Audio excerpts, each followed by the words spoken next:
Salut les amis, bienvenue sur Chrétien Philippe. J'espère que vous allez tous et toutes bien.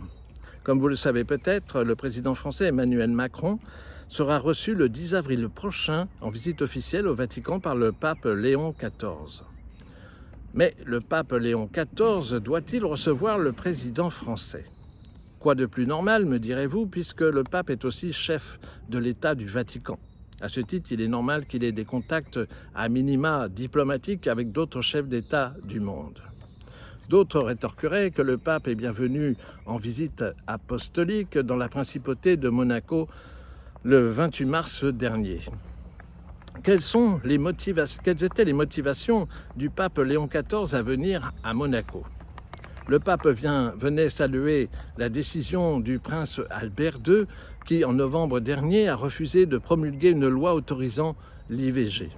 L'autre piste serait l'expression de deux micro-États sans armée, partageant une même vocation humanitaire.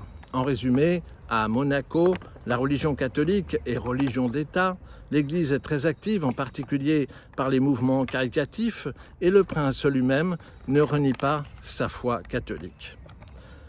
Vous me direz, mais quel rapport avec la rencontre à Rome du président Macron et du pape? Si le prince de Monaco brille par ses convictions catholiques, en est-il de même pour le président français? Comme vous le savez, le président français se définit comme progressiste. L'inscription de l'IVG dans la Constitution en fait preuve. À cela s'ajoute la loi sur la fin de vie allant diamétralement à rebours du caractère sacré de la vie humaine, de sa conception à sa fin naturelle, défendue par l'Église. Certains croyaient que le Saint-Père sermonnerait le président français et que, pris de remords, il renoncerait à l'application de ces lois.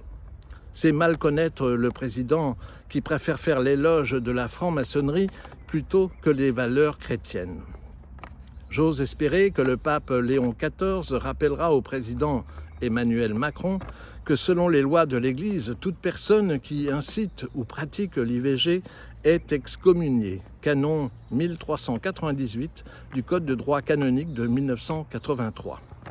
De même, promouvoir une loi permettant de supprimer la vie d'une personne en fin de vie handicapée, etc. Pas sûr que ce rappel provoque l'insomnie ou des remords chez le président. La véritable motivation du président à se rendre au Vatican est plutôt d'ordre personnel. À environ un an de la fin de son mandat de président de la République, il cherche à l'international une reconnaissance qu'il a perdue en France. Son règne est marqué par d'innombrables voyages internationaux où le président Macron n'a cessé de s'afficher aux côtés des chefs d'État et autorités suprêmes. Gageons que la rencontre avec le successeur de Pierre ne se limite pas à une photo dans un album photo. Voilà, j'espère que cette petite réflexion vous a été profitable. N'hésitez pas à vous inscrire, à partager cette vidéo. Vous pouvez nous faire part de vos commentaires éventuels, nous rejoindre sur notre page Facebook intitulée Chrétien Philippe. Et en attendant le plaisir de vous retrouver, je vous dis à bientôt et surtout, soyez bénis.